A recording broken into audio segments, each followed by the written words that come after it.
你有冇試過咁樣嘅經歷？喺網上見到一啲靚到好似藝術品咁樣嘅嘢食上，啲顏色繽紛到不得了，個裝修直頭好似皇宮咁金碧輝煌，成個氣氛好似話俾你聽，唔入去影返張相就係你人生嘅損失。於是你喺烈日當空或者係寒風刺骨嘅日子入面，排隊排足2個幾鐘，對腳都軟晒，甚至要同人逼，諗住終於可以食到餐好嘅。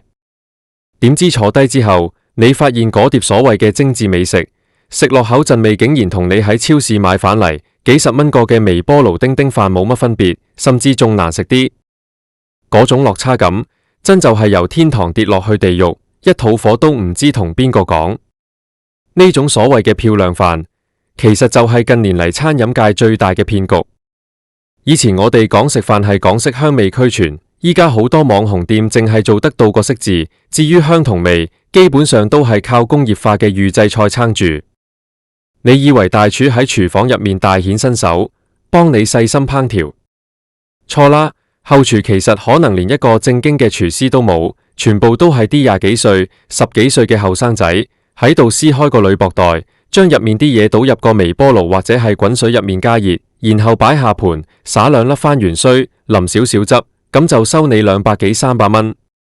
呢種現象依家喺香港，甚至係全世界嘅大城市都越嚟越嚴重，甚至可以話呢啲網紅店嘅集體崩塌係遲早嘅事。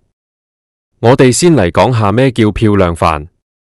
呢個詞語其實係帶有一種諷刺嘅意味，指嘅係嗰啲淨係啱影相打卡，但係食落口完全唔合格嘅嘢食。呢啲鋪頭通常有一個共同點，就係裝修費貴過晒啲食材費。佢哋可能用咗幾百萬去做裝修，啲燈光設計到你點樣影張相都唔使修圖，啲牆紙、啲雲石台面、啲餐具全部都係為咗 Instagram 或者係小紅書而生嘅。你坐入去嗰一刻，確實係覺得自己好似變咗名媛，變咗貴公子。但係當你拿起嗰支鍍金嘅叉，吉落嚿肉度嘅時候，你就會發現出事。預製菜呢個詞喺呢幾年簡直係令人聞之色變。咩係預製菜？簡單講就係工廠預先整好、包裝好嘅菜式。呢啲嘢食通常加咗大量嘅防腐劑、增味劑同埋大量嘅鹽分，用嚟延長佢哋嘅保質期。你喺嗰啲裝修得好靚嘅網紅鋪頭食到嘅紅酒燴牛肉、泰式咖喱雞，甚至係黑松露意粉，好多時都係喺工廠度整好，然後急凍運到鋪頭。嗰啲牛肉可能已經喺個袋入面擺咗半年甚至1年，佢哋嘅口感係死板嘅，完全冇咗鮮肉嗰種彈牙同埋肉汁。你食緊嘅唔係廚師嘅心機，而係工業嘅產物。點解啲老闆咁中意用預製菜？道理好簡單，就係為咗賺到盡。喺香港呢啲地方，租金貴到飛起，人工又逐年加。如果你請一個真正識得煮嘢食、有返咁上下年資嘅師傅，月薪起碼要3、4萬蚊，甚至更高。而且一個師傅煮一碟嘢食可能要用15、20分鐘，效率好低。但係如果用預製菜，你請個1零2萬蚊嘅樓面兼職都可以搞得掂。佢只需要識得用微波爐，識得點樣剪開個袋就得。咁樣一嚟，人工成本慳咗；2嚟出餐速度快咗；3嚟佢哋完全唔需要依賴某一個廚師，就算嗰個兼職辭咗職，聽日揾個新嘅返嚟，味道都係一模一樣，因為嗰陣味係工廠定死咗嘅。但係咁樣做，係將消費者當成係傻仔。你收緊我高級餐廳嘅價錢，但係俾緊我快餐店，甚至係廉價冷凍食品嘅質素。好多人排隊2個幾鐘，其實排嘅唔係嘢食，而係嗰種虛榮感。佢哋想喺社交媒體上面話俾人聽，我嚟過呢間鋪頭啦，你睇呢度幾靚，啲嘢食幾精緻。啲鋪頭老闆就係捉住呢種心態，將所有的錢都投放入去行銷同埋裝修。佢哋會揾一大堆嗰啲所謂嘅美食博主，俾錢請佢哋去試食，影埋啲加咗重濾鏡嘅相，寫埋啲誇張到不得了嘅文案。你睇到嘅係入口即化、神級美味、必試之選，但係實情係嗰個可能影完相、拍完片，轉頭就將啲嘢食吐返出嚟，或者係食咗2啖就走人。呢種網紅店嘅商業邏輯，其實係一種收割。佢哋唔追求回頭客，因為佢哋知道呢種鋪頭好難有回頭客。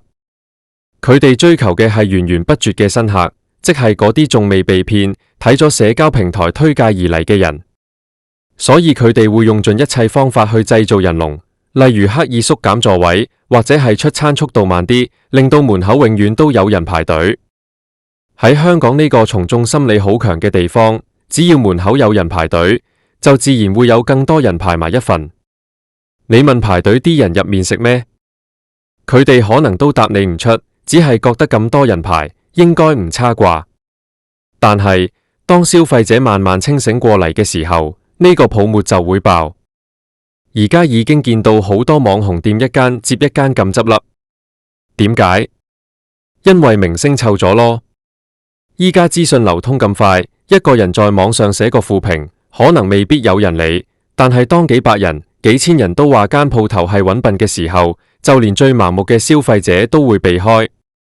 大家開始發現，與其用幾百蚊去買一份工業垃圾加一個影相嘅位，不如去大排檔食碟有鑊氣嘅乾炒牛河，或者去一間老牌嘅西餐廳食件正正經經嘅扒。講到預製菜，我哋一定要深挖下佢對健康嘅影響。好多人覺得，反正都係嘢食，預製菜同新鮮煮嘅有咩分別？分別大咯。預製菜為咗可以長久保存，入面嘅鈉含量通常係超標嘅。你食完之後會覺得好口渴，就係因為呢啲嘢食落咗太多鹽同埋味精。而且喺加熱嘅過程入面，預製菜入面原本就已經所剩無幾嘅營養成分會進一步流失。長期食呢啲嘢對身體根本冇好處。而且你有冇諗過呢啲工廠喺邊度？衛生環境點樣？佢哋用嘅係咩等級嘅油？咩等級嘅肉？喺嗰啲裝修得好靚嘅餐廳入面，你根本睇唔到呢啲細節。你見到嘅係一塊乾乾淨淨嘅台布，但係廚房入面可能堆滿咗一箱箱嘅冷凍袋，入面啲嘢食已經過咗期都冇人知。我哋再嚟睇下呢啲網紅店嘅裝修，點解要搞到金碧輝煌？因為要轉移你嘅注意力。如果你坐喺一間普通，甚至係有啲殘舊嘅鋪頭入面，你對嘢食嘅要求會變得好純粹，就係好唔好食。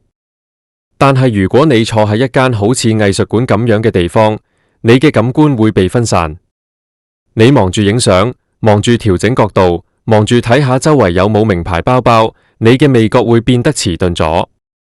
呢種叫做氛圍補償。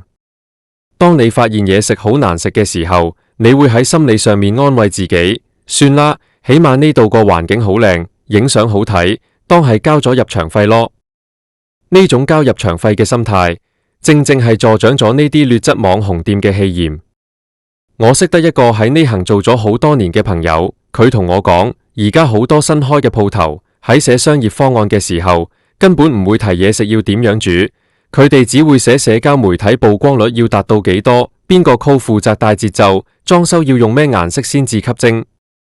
佢哋將餐飲業當成係娛樂事業咁嚟做，嘢食只係一個用嚟影相嘅道具，就好似演唱會上面嘅熒光棒咁，用完就掉，冇人會真係關心佢好唔好味。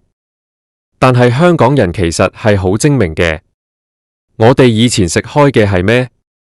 係嗰啲喺條街度聞到陣香味就會流口水嘅味道，係嗰啲廚師拋緊鑊，啲火噴到幾尺高煮出嚟嘅鑊氣。預製菜永遠整唔出鑊氣，預製菜係死嘅，冇靈魂嘅。你喺中環、尖沙咀、銅鑼灣呢啲鬧市，慢慢會發現一啲現象，就係嗰啲裝修到好誇張嘅鋪頭，門口排隊嘅人越來越少，反而係一啲老字號，或者係一啲真係講究食材、講究手工嘅細鋪，生意反而穩步上升。呢個係一個審美疲勞嘅過程。當每個人嘅 Instagram 上面都係嗰幾款同樣嘅漂亮飯，大家就會覺得悶。當大家發現去嗰啲鋪頭食飯，除咗攞到幾張相之外，根本冇得到任何享受，反而食到一肚氣、一肚垃圾嘅時候，大家就會回歸基本。我哋食飯係為咗飽腹，係為咗享受食物嘅滋味，係為咗同朋友交流。如果連最基本嘅食都搞唔好，你個場整到好似凡爾賽宮咁都冇用。我仲想講下嗰啲排隊2粒鐘嘅心理機制。好多網紅店會特登揾一啲假排隊嘅人喺門口營造出一種好受歡迎嘅假象。你見到條隊咁長，你就會產生一種 FOMO（Fear of Missing Out） 嘅心理，覺得自己如果唔排就係執輸。而當你真係排咗2個鐘之後，你嘅大腦會產生一種沉沒成本嘅誤導。你心諗，我排咗咁耐，呢間鋪頭一定係好食嘅，如果我話佢難食，咁唔係顯得我好傻咩？所以好多人食完之後，就算覺得真係好難食，佢哋都會喺朋友圈上面寫味道唔錯，值得一試，其實係為咗保住自己個面子。呢種集體沉默令到更多人受騙，而且預製菜嘅泛濫其實係對餐飲文化嘅一種摧毀。你想下，如果一個後生仔想入行做廚師，佢入到去呢啲網紅店，佢學到啲咩？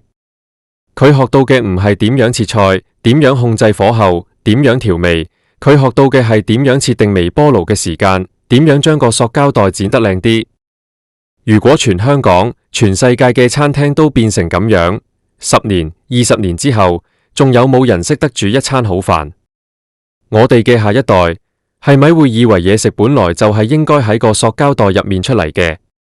呢個係個好悲哀嘅趨勢。所以我哋見到而家呢啲網紅店集體崩塌，其實係一件好事。呢係市場嘅自我修復。當消費者唔再願意為漂亮飯買單，當大家開始追求真材實料嘅時候，嗰啲靠預製菜、靠行銷、靠裝修嘅鋪頭自然會被淘汰。我哋唔係反對進步，我哋唔係反對裝修靚，我哋反對嘅係欺騙。你賣得呢個價錢，你就應該俾返相應質素嘅食物。你唔可以掛住羊頭賣狗肉。好多人問點樣可以避開呢啲預製菜陷阱？其實有幾個好簡單嘅方法。第一，睇菜單。如果一間鋪頭嘅菜式包羅萬有，由泰國菜到法國菜，由意大利麵到港式點心都有，但係佢廚房又唔係特別大嘅話，咁極大機會係用緊預製菜。因為一個廚房根本冇可能同時準備咁多種唔同風味嘅新鮮食材。第二，睇出餐速度。如果你啱啱落單，唔使5分鐘，你嗰碟需要長時間燉煮嘅紅酒牛肉就上台，咁你就要小心啦。正常燉煮菜式係需要時間加熱同埋擺盤嘅，除非佢係一早整好袋裝，入去叮一叮就出得。第三，睇味道嘅層次。預製菜嘅味道係好單一嘅，因為佢要迎合大眾口味，又要經過長時間保存，所以佢啲味通常好重、好鹹、好油，但係你食唔到食材本身嘅鮮味。依家嘅消費者越來越精明，大家開始明白，真正嘅奢華唔係嗰啲金閃閃嘅裝修，而係一條啱啱釣上嚟嘅魚，一顆爽甜嘅菜，一塊火候啱啱好嘅牛扒。呢啲嘢係工業化生產線永遠提供唔到嘅。網紅店嘅集體崩塌，標誌住一個眼球經濟過度膨脹之後嘅回歸。我哋要嘅係美食，唔係道具。我哋要嘅係真正嘅生活，唔係濾鏡下嘅幻象。如果你依家仲諗住開間網紅店，諗住揾幾個酷影下相，整下預製菜就想發達，我勸你都係慳返啖氣。呢個時代已經過去咗。依家嘅人甚至寧願去食啲冇裝修嘅地道小店，都唔想再去嗰啲金碧輝煌嘅垃圾站。食物嘅本質始終係要嚟食嘅，唔係要嚟睇嘅。如果你連呢點都搞唔清楚，你間鋪頭注定會成為下一個消失喺地圖上面嘅網紅名單。講返轉頭，呢種現象其實都反映咗我哋現代生活嘅一種焦慮。我哋太渴望喺網上展示自己過得好好，太渴望得到人哋嘅讚好，以至於我哋願意犧牲自己嘅感官享受去成全一張相。但係當你深夜返到屋企，摸住個因為食咗太多添加劑而脹住嘅胃，睇住手機上面嗰幾百個讚，你真係覺得開心咩？你真係覺得嗰餐飯食得值咩？我諗係時候要反思一下。下次當你見到一間排長龍、裝修到好誇張嘅鋪頭嘅時候，不妨問下自己，我係真係想食嗰度嘅嘢食，定係我只係想影張相？如果係後者，你大可以去啲公園或者係博物館影，唔使嘥幾百蚊去食啲工業廢料。我哋應該支持嗰啲真係用心做嘢食嘅小店，支持嗰啲就算環境普通，但係味道一流水準嘅餐廳。只有咁樣，香港嘅飲食文化先至可以傳承落去，我哋先至可以真正享受到食嘅樂趣。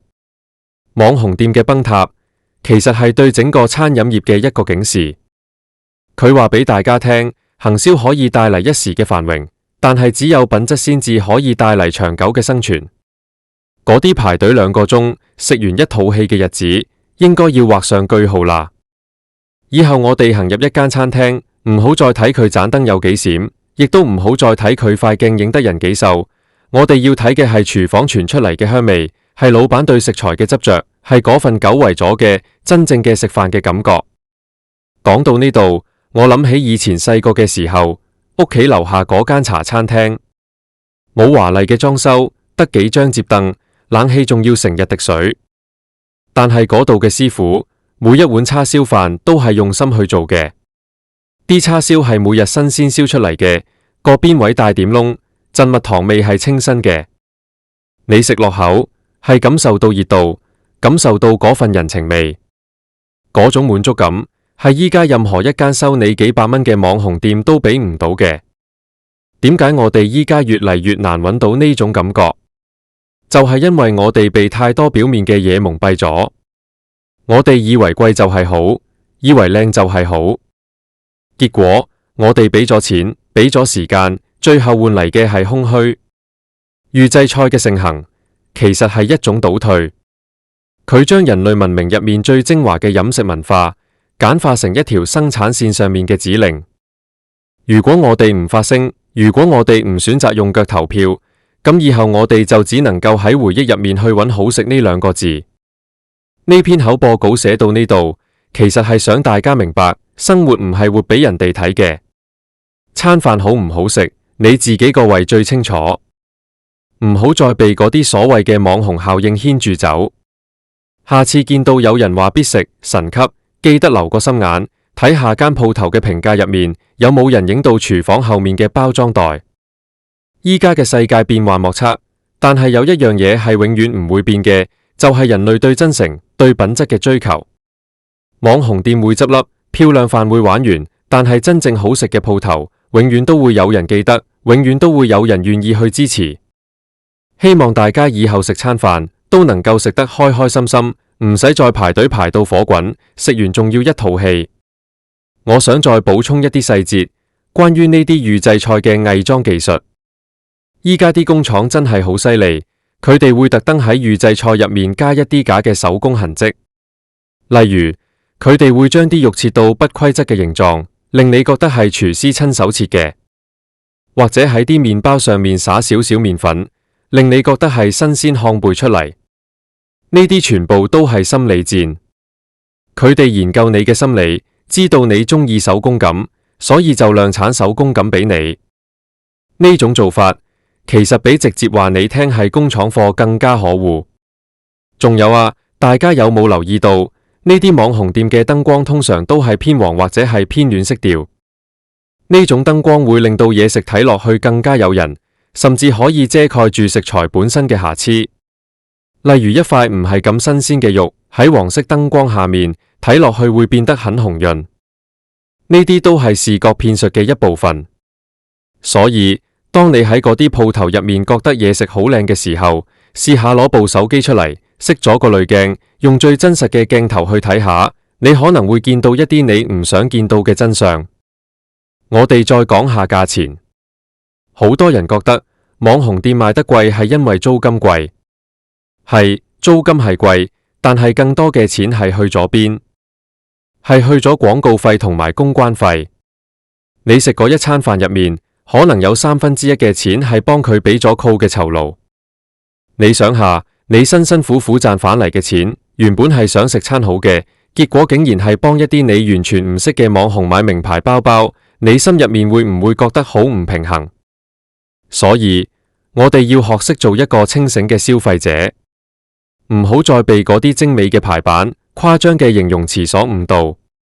當你見到一間鋪頭嘅宣傳鋪天蓋地嘅時候，你就要提高警覺。真正好食嘅鋪頭，往往係靠口碑相傳，而唔係靠買廣告。